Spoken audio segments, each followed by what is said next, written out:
నామానికే మహిమ కలుగును గాక. కూడి వచ్చిన మీ అందరికీ, కర్మిల ఆత్మీయ సహవాస సంఘ విశ్వాసులందరికీ మన ప్రభువును ఆయన ప్రియ కుమారుడునైన యేసుక్రీస్తు వారి శ్రేష్టమైన నామంలో శుభములు మరియు అందరికీ వందనాలండి. విలాప వాక్యములో మొదటి అధ్యాయాన్ని మనం ధ్యానం చేసుకుంటున్నాం. విలాప వాక్యములో మొదటి అధ్యాయం. ఈ మొదటి అధ్యాయంలో ముఖ్యమైన అంశం ఏంటంటే యెరూషలేము యొక్క నాశనము లేదా యెరూషలేముకు పట్టిన దుర్గతి మనం చూస్తాం. మొదటి 7 వచనాల్లో యెరూషలేము యొక్క పతనాన్ని మనం చూసాం. ఇందులో భాగంగానే 5 వచనాలు మనం ధ్యానం చేసుకున్నాం. 6వ వచనాన్ని చదువుదాం. 6వ వచనం.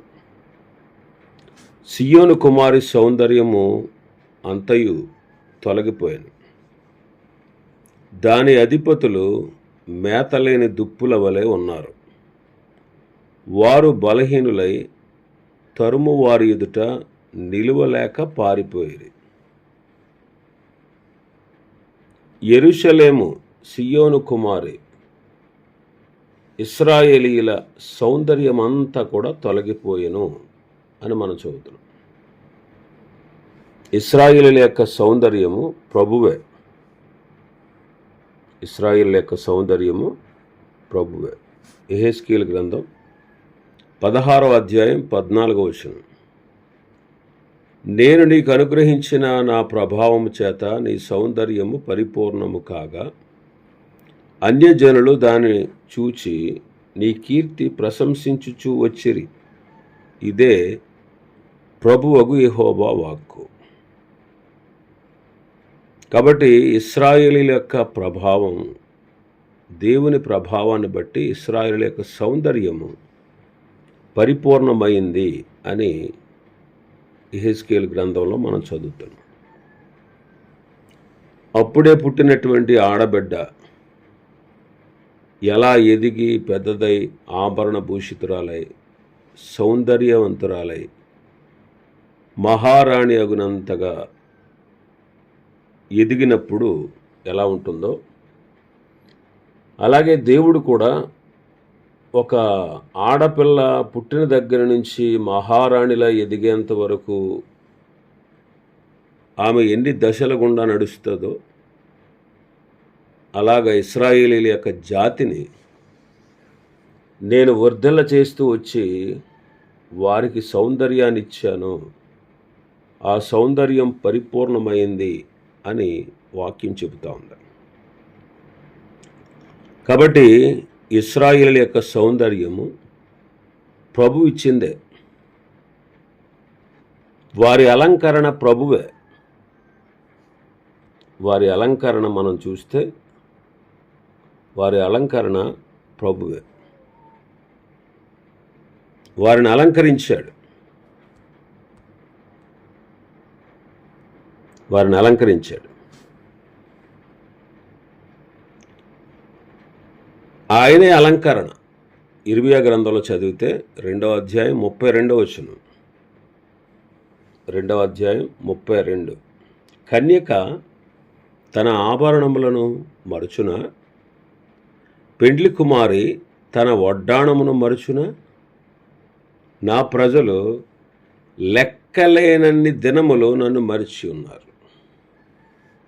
ఇక్కడ ప్రభువుని ఆభరణాలతో అలంకరణతో పోలుస్తుంది.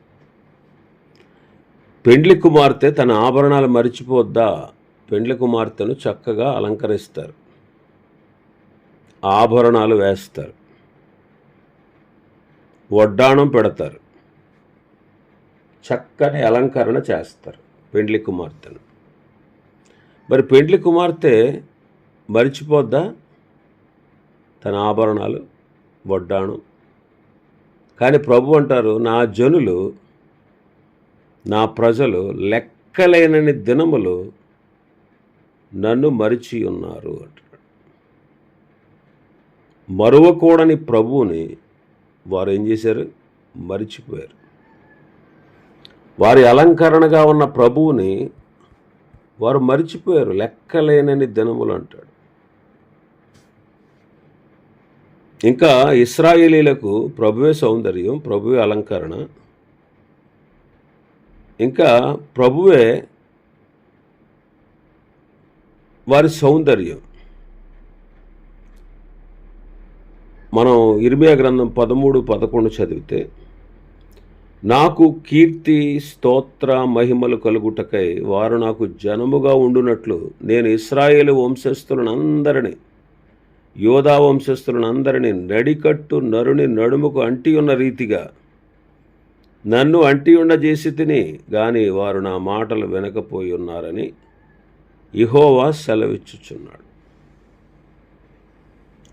ఆయనకు స్తోత్రము, ఆయనకు మహిమ, ఆయనకు కీర్తి కలగజేసేటువంటి ప్రజలు. కానీ వారు ఏం చేశారు?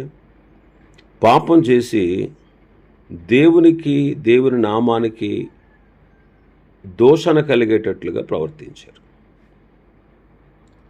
నేటి సంఘం ఆనాటి యెరూషలేముకు సాదృశ్యం. మరి మనకు సౌందర్యం ఆయనే, మనకు అలంకరణ ఆయనే. మనం ఆయనకి కీర్తి కలగజేయాలి, స్తోత్రం కలగజేయాలి, మహిమ కలగజేయాలి. కానీ నేటి దినాల్లో సంఘం ఎలా ఉంది? రోమాపత్రిక 2వ అధ్యాయంలో మనం చూస్తాం. రోమాపత్రిక 2వ అధ్యాయం 24వ వచనం, వ్రాయబడిన ప్రకారము మిమ్మును బట్టియే కదా దేవుని నామము అన్యజనుల మధ్యను దూషింపబడుచున్నది. మిమ్మును బట్టియే కదా దేవుని నామము అన్యజనుల మధ్యను దూషింపబడుచున్నది. ఈనాటి సంఘం క్రీస్తు మహిమ, ఆయనే మహిమ, క్రీస్తే మనకు మహిమ. ఈనాటి సంఘానికి క్రీస్తే మహిమ. ఒకసారి పౌలు గారు అంటారు కొరింథీ సంఘానికి, ఈ తీతు ఎవడో అని అడిగారంట వాళ్ళు. తీతు ఎవడు? అతడు నా పాలివాడు, మీ విషయంలో నా జత పనివాడు. ఇంకా మన సహోదరులు ఎవరు అని ఎవరని అడిగితే, వారు సంఘమునకు దూతలు, క్రీస్తు మహిమయునై ఉన్నారని నేను చెప్పుచున్నాను అంటాడు. వాళ్ళ అపోస్తలులు నా తోటి వారందరూ అని నేను చెప్తున్నాను. ఇంకా వారు క్రీస్తు మహిమయ్యి ఉన్నారు. కాబట్టి మనము క్రీస్తు యొక్క మహిమ, మనం క్రీస్తు యొక్క మహిమ. మరి ఆయనకు మహిమ తెచ్చేవారుగా మనం ఉండాలి. 3వ అధ్యాయం 8వ వచనంలో అంటారు, కారణమగు పరిచర్య రాళ్ల మీద చెక్కబడిన అక్షరములకు సంబంధించినదైనను మహిమతో కూడినదయింది. అందుకే మోషే ముఖము ప్రకాశించుచుండిన ఆ మహిమ, మోషే ముఖం మీద 40 దివారాత్రులు ప్రభుతో ఉన్నప్పుడు అతని ముఖం ప్రకాశించింది. ఆ ప్రకాశించే ఆ మహిమ తగ్గిపోద్ది. అయినా సరే ఇశ్రాయేలీయులు అతని ముఖాన్ని తేరి చూడలేకపోయారు. మరి అది భౌతికమైన రాళ్ల మీద చెక్కబడిన అక్షరాలకు సంబంధించిన మరణకారకముగు పరిచర్య. అయితే ఇది ఆత్మ సంబంధమైన పరిచర్య. పౌలు గారు అంటాడు, ఇట్లుండగా ఆత్మ సంబంధమైన పరిచర్య ఎంత మహిమ గలదై ఉండును అంటారు. ఎంత మహిమ గలదై ఉండును. కాబట్టి మనం కూడా 18వ వచనంలో చదువుతాం. 18వ వచనం, అదే అధ్యాయం, కొరింథీయులకు రాసిన 2వ పత్రిక 3:18. మనం అందరమును ముసుగులేని ముఖముతో ప్రభు యొక్క మహిమను అద్దము వలె ప్రతిఫలింపచేయుచు మహిమ నుండి అధిక మహిమను పొందుచు ప్రభువు ఆత్మచేత ఆ పోలికగానే మార్చబడుచున్నాము అంట. ముసుగులేని ముఖంతో ప్రభు యొక్క మహిమను అద్దములాగా ప్రతిఫలింపచేయాలి.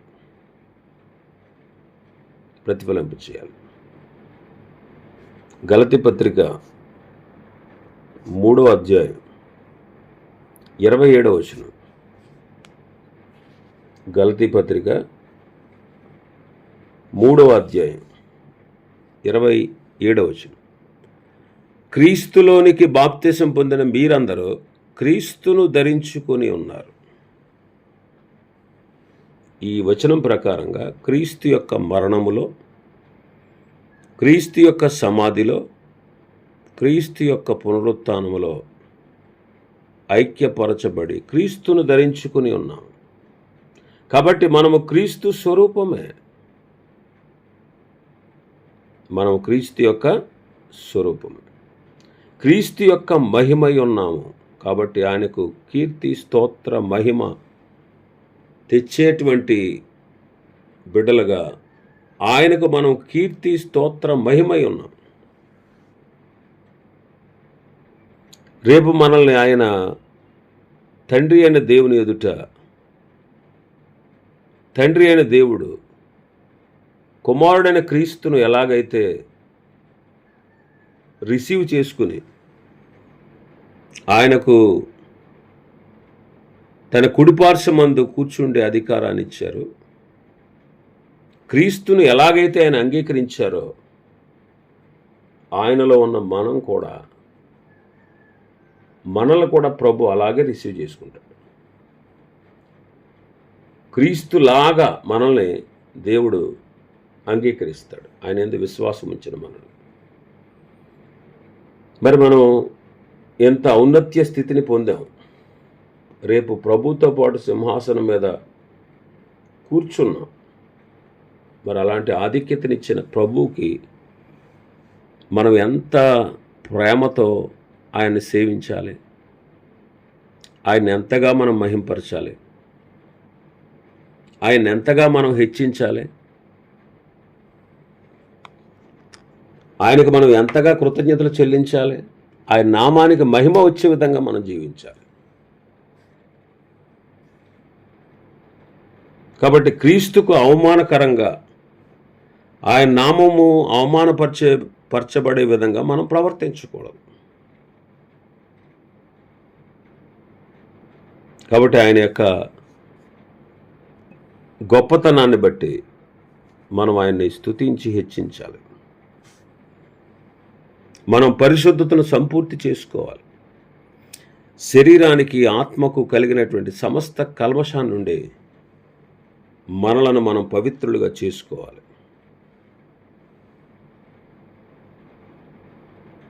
మనం ప్రభువుకి మహిమ తెచ్చేవారుగా ఉండాలి.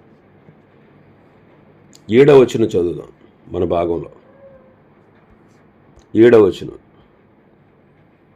యెరూషలేము పూర్వకాలమున తనకు కలిగిన శ్రేయస్సునంతటిని జ్ఞాపకము చేసుకొనుచున్నది.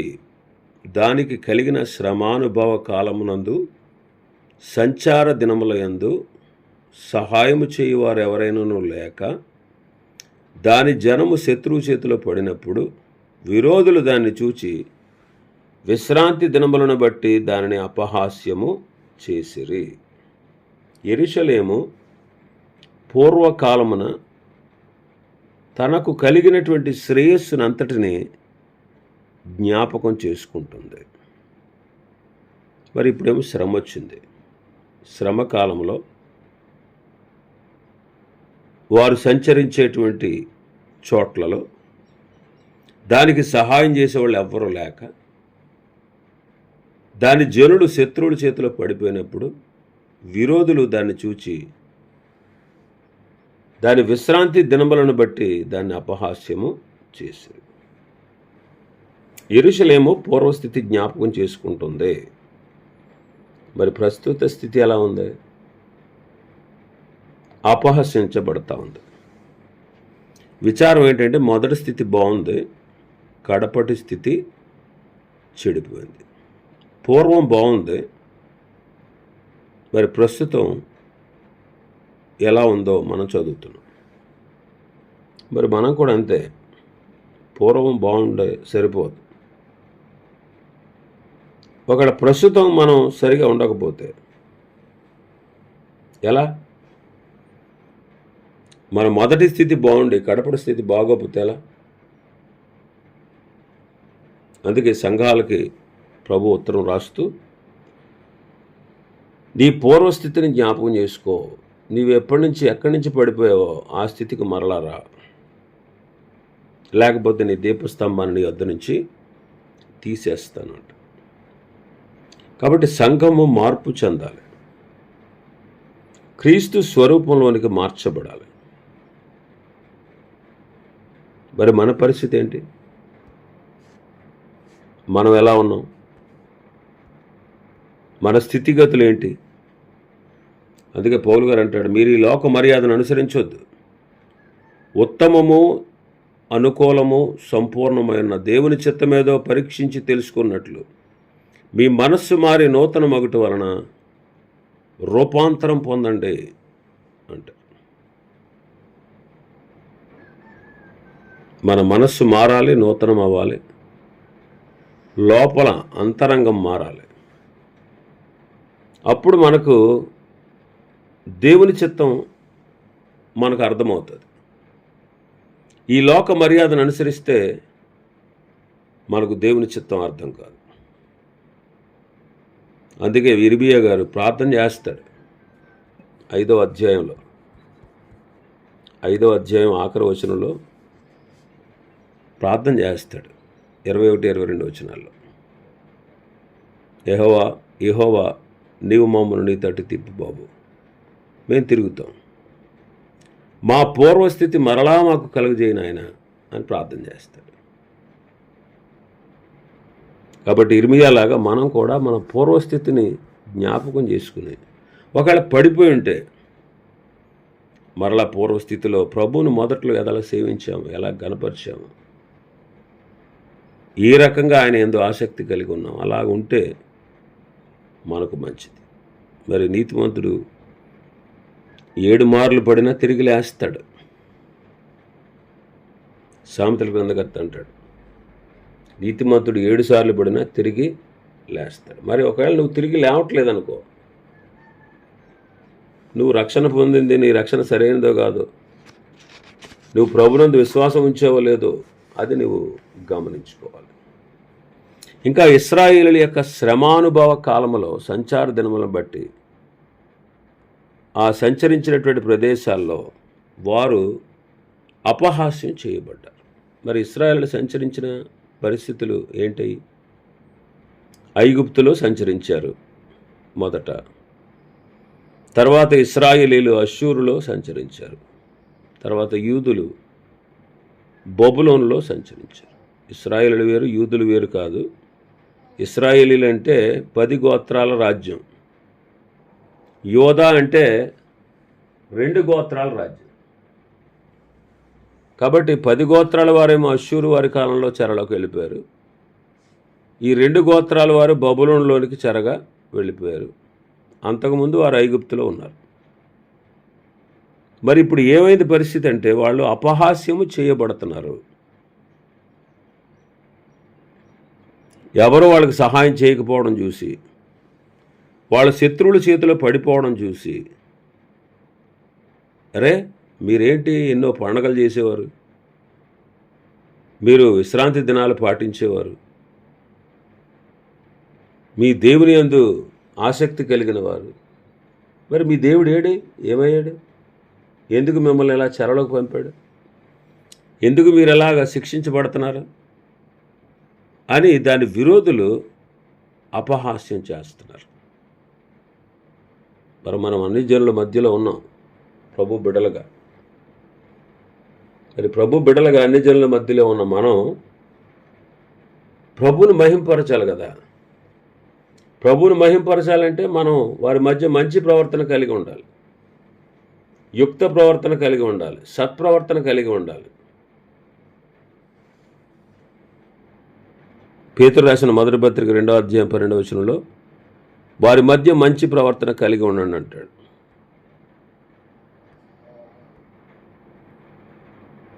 పేతురు రాసిన మొదటి పత్రిక 2వ అధ్యాయం 12వ వచనం.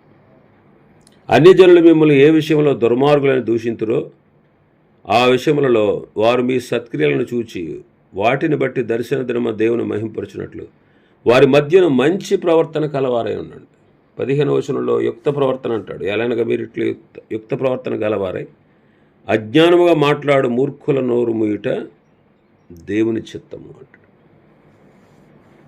3:16లో 3వ అధ్యాయం 16వ వచనం చదివితే నిర్మలమైన మనస్సాక్షి కలిగిన వారే మీలో ఉన్న నిరీక్షణను గూర్చి మిమ్మల్ని హేతు అడుగు ప్రతి వానికి సాత్వికముతో భయముతో సమాధానం చెప్పుటకు ఎల్లప్పుడూ సిద్ధముగా ఉండి మీ హృదయములందు క్రీస్తును ప్రభువుగా ప్రతిష్ఠించుట అప్పుడు మీరు దేని విషయమై దుర్మార్గులను దూషింపబడుదురో దాని విషయమై క్రీస్తునందున మీ సత్ప్రవర్తన మీద అపనంద వేయి వారందరూ సిగ్గుపడతారు. సత్ప్రవర్తన, యుక్త ప్రవర్తన, మంచి ప్రవర్తన మనం అన్యజనుల మధ్యలో కలిగి ఉండాలి. ఇక్కడ ఇశ్రాయేలీయులు విశ్రాంతి దినాన్ని బట్టి అపహాస్యం చేయబడతా ఉన్నారు. ఇశ్రాయేలీయుల విశ్రాంతి దినములను గూర్చి 7 పండుగలను గూర్చి మనం చదువుకున్నాం లేవీకాండం 23వ అధ్యాయంలో. ఈనాడు మనం కూడా అన్యజనుల మధ్యలో ఉంటూ అన్యజనుల వలె అపవిత్రమైనటువంటి కార్యాలు చేస్తూ పోతే వారితో మనం కలిసిపోయి ప్రత్యేకత లేని వారుగా జీవిస్తూ ఉంటే మనల్ని బట్టి దేవుని నామం దూషించబడితే అన్యజనులు అపహాస్యం చేస్తారు.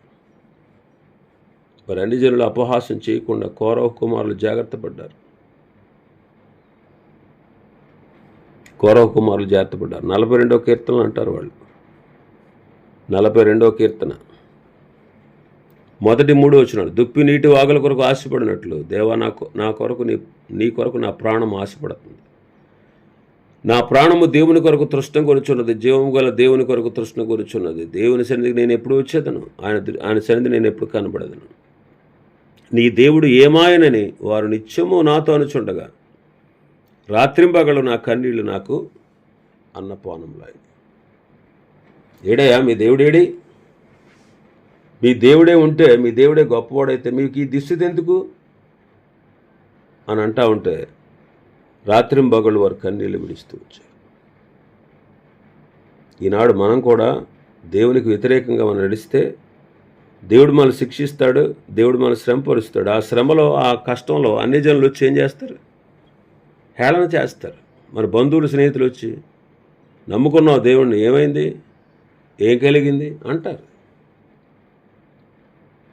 కాబట్టి చాలా వరకు మన శ్రమలకు కారణం మన పాపాలే. అన్నిటికీ పాపాలే అని చెప్పను, కానీ మన శ్రమలు ఎందుకు వచ్చినాయో మనకు తెలుసు. దానికి గల కారణం ఏంటో మనకు తెలుసు. ముగ్గురికి తెలుసండి మనకు వచ్చే శ్రమలు ఎందుకు వస్తాయో. ముగ్గురికి తెలుసు. ఒక భక్తుడు ఎలా అన్నాడు, ఒకటి దేవుడికి తెలుసు, రెండవది సాతానుకు తెలుసు, మూడవది నీకు తెలుసు. అంతే. నీ కష్టాలు, బాధలు ఎందుకు వచ్చినాయి? కొన్నిసార్లు మనల్ని సరిచేయడానికి వస్తాయి, కొన్నిసార్లు మనల్ని పరీక్షించడానికి వస్తాయి. అన్ని శ్రమలకి కారణం పాపమని నేను చెప్పట్లే, కొన్ని పరీక్ష కొరకు కూడా వస్తాయి. అయితే మనం చాలా జాగ్రత్త పడాలి. అన్యజనుల మధ్యలో దేవుని నామం దూషణ పాలు కాకుండా మనం జాగ్రత్త పడాలి. ఇంకా చాలా విషయాలు ఉన్నాయి ఈ అధ్యాయంలో.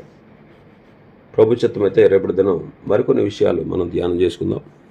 దేవుడి వర్తమాన వాక్యాన్ని మన వెనికిడిలో ఆశీర్వదించునుగాక. ఆమేన్.